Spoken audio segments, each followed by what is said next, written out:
Assalamualaikum warahmatullahi wabarakatuh. Saya Hana Pertiwi dari kelas 11-3 akan menyampaikan tugas video pembelajaran saya yang berjudul Arek-arek Surabaya untuk Indonesia. Salah satu peristiwa legendaris dalam rangka kemerdekaan Republik Indonesia yaitu pertempuran 3 hari di Surabaya, Jawa Timur. Saat itu Indonesia baru saja menginjak usia 72 hari.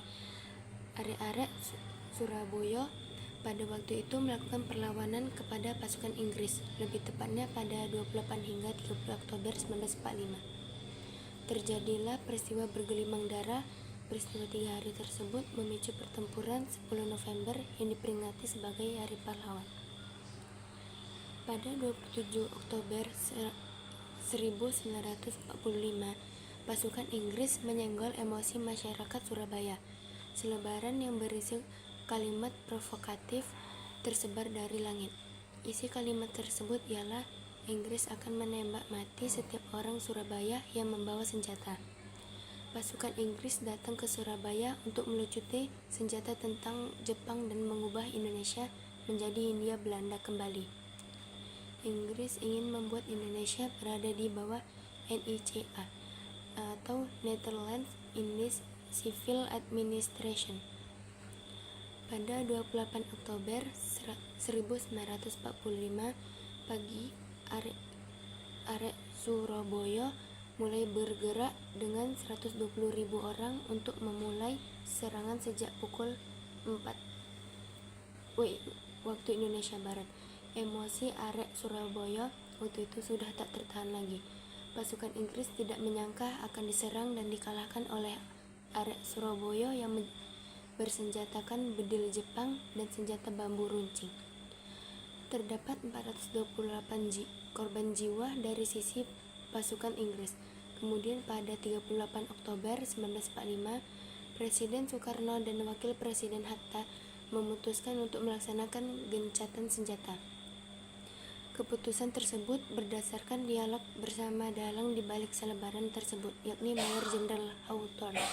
Sangat disayangkan salah satu pasukan Inggris yaitu Brigjen E.W.S. Malabi tewas di depan gedung Internatio pada pukul 20.30 beberapa saat setelah keputusan di atas dibuat. Hubungan Indonesia dan Inggris semakin memburuk sejak saat itu. Mayor Jenderal Mansard yang menggantikan Malabi pun membuat keputusan baru dan mengumumkan bahwa semua warga Surabaya yang memiliki senjata harus menyerahkan diri. Penyerahan diri tersebut pada pukul 6 waktu Indonesia Barat, 9 November 1945. Arek Surabaya tak gentar mendengar pengumuman tersebut. Mereka mengumpulkan kekuatan hingga 9 November tiba. Langit Surabaya dipenuhi oleh pesawat-pesawat pembunuh.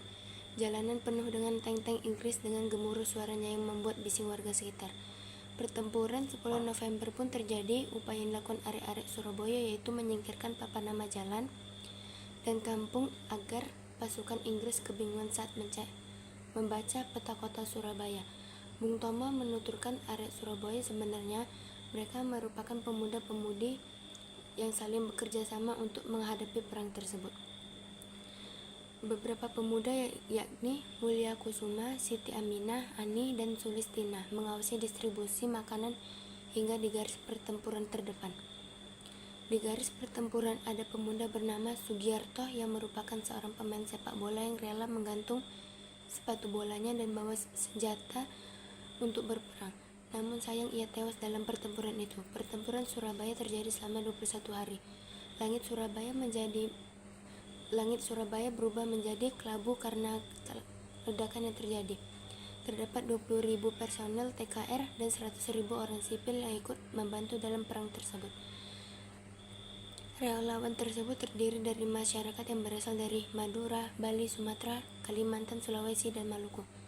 Arek-arek Surabaya dengan perlengkapan seadanya berperang melawan pasukan Inggris yang memiliki teknologi lebih canggih dari mereka. Meski bukan kemenangan yang mereka dapatkan, usaha itu patut kita kenang.